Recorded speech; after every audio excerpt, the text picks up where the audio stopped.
Šiandien vaikščiant miške sugalvojau pasidalinti šio video. Manau, jeigu pasižiūrėsite iki galo, rasite naudingą kažką savo, galbūt to ilgai ieškojate ir klausėte. Pradėsiu ją nuo tokia, žinot, yra Afrikoje būdas medžioti beždžionės. Paimama dėžė, įdedamas į vidų bananas, išpjaunama skylė, beždžionė prieina, įkiša ranką, paima bananą ir nepaleidžia, žinoma, nes juk tai bananas yra. Na ir prieina medžiotojas, duoda pagalių beždžioniai per galvą, turi trofėjų, vakarienę, pietus ar kažką tai. Tai vat, tačiau tai nėra ta istorija. Tai yra istorija, kurią aš esu pasakojęs. Kodėl nuo jos pradėjau? Dėl to, kad ją pasakojęs esu daugeliu žmonių. Visi man pritarė, po to, kai atsirado kažkokie pokyčiai gyvenime, lygiai taip pat nepritarė, nors jie tą istoriją žinojo.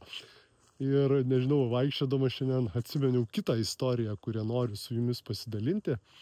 Jis yra labai panaši, analogiška praktiškai,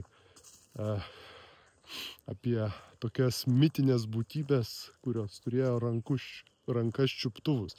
Ir man jinai tikrai priminė mano vieną gyvenimo etapą, nes pas mane tai buvo. Ir tie rankos čiuptuvai, tos būtybės turėjo rankos čiuptuvus ir gyveno upės dugne.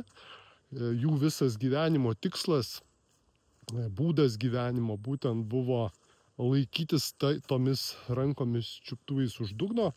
Ir jos matė tame savo būtį, savo gyvenimo tikslą, pašaukimą. Nežinojo, kaip galėjo būti kitaip, jų buvo didžiulė kolonija. Jos buvo, kuo tvirtesni tie čiuptuvai buvo įsikibę, tą dugną laikė, tuo skaitėsi tvirtesnis tas bendruomenės narys. Ir tokia kolonija bendruomenė jie gyveno.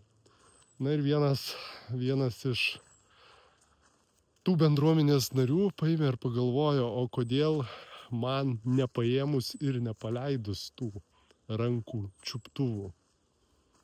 O kas nutiks, jeigu aš paleisiu? Ir be abejo, jį visi atkalbinėjo, tu taip nedaryk, nes mes taip gyvenam, tokie mūsų papročiai. Ir apskritai tu žūsi, jeigu tu tai padarysi, nes tai yra neįmanoma, todėl mūsų čia yra daug ir mes visi treniruojamės ir gyvenam dėl to, kad laikytis įsikibę rankomis su šitams rankais čiuptuvais ir apskritai tu būsi išdavęs visą bendruomenę. Man tai priminė vieną mano gyvenimo etapą, kai aš keičiau savo tinklinės rinkodaros projektą. Aš visiems jos nariam buvau pasakojęs tą pirmą istoriją apie būtent beždžionę, visi pritarė, kaip taip tai jo, tai čia reikia gyvenimo pokyčių, iššūkių. Vėliau visi, sakė, kad čia taip negalima ir visi tvirtai laikėsi kitą bananą ir dabar dar laiko. Bet turbūt toks yra žmonių likimas. Tačiau grįžtam prie mūsų būtybių su rankom čiuptuvais. Na ir vis tiek tas vienas bendruomenės narys paleido savo rankų čiuptuvus, jį srovė pagavo, pakėlė į viršų, pradėjo nešti, jisai iš viršaus pradėjo matyti visą savo gentainių bendruomenę, pradėjo matyti, kad ta upė krantus turi, srovę kad turi ne tik ta bendruomenė, yra dar daug ko tenai yra ir plačiai labai yra. Ir jisai pradėjo šaukti, kad jūs paimkite, paleiskite savo rankas čiuptuvus. Tai įdomu, tai nepaprasta, tai nepavojinga, tiesiog reikia nebijoti paleisti, perlimti per tą slenkstį.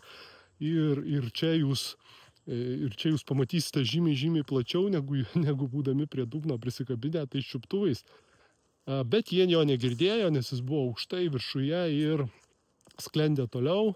Tačiau bendruomenės nariai, senijos, pradėjo apie jį kurti legendas, pasakoti istorijas, kai vienas jų bendruomenės narys galimai atleido, pakilo į dangų ir atrodė kaip kažkokia tai, nežinau, čiut nedieviška būtybė, kuris sklendė ir jie laikė jau nebe savo bendruomenės nariu, o kažką tokio, ko jau jie nebesupranta. Tai nors jisai juos visus kvietė padaryti labai paprastą, paleiskite savo rankų čiuptuvus ir tiesiog jūs pajusite tą gyvenimą, ko niekada nebuvote pajutę, atrodo padaryti vieną paprastą veiksmą. Tokia istorija apie sutvėrimus, kurios turi rankų čiuptuvus, ar kartais savęs nepajaučiate, nejaučiate, nematote savo gyvenimo etapą, o galbūt dabar kaip tik laikotės įsikibę, arba jau daug metų laikote įsikibę savo rankomis čiuptuvais, nežinau, prie kažkokios tai situacijos, vietos užsiėmimo, darbinės dar veiklos, hobio ar dar kažko tai, kas jūs galbūt laiko prie dugno ir tai tuo didžiuojatės, netgi jūs kitus atkalbinėjate, nes be abejo reikalinga tam bendruomenė, kad jausti saugiai.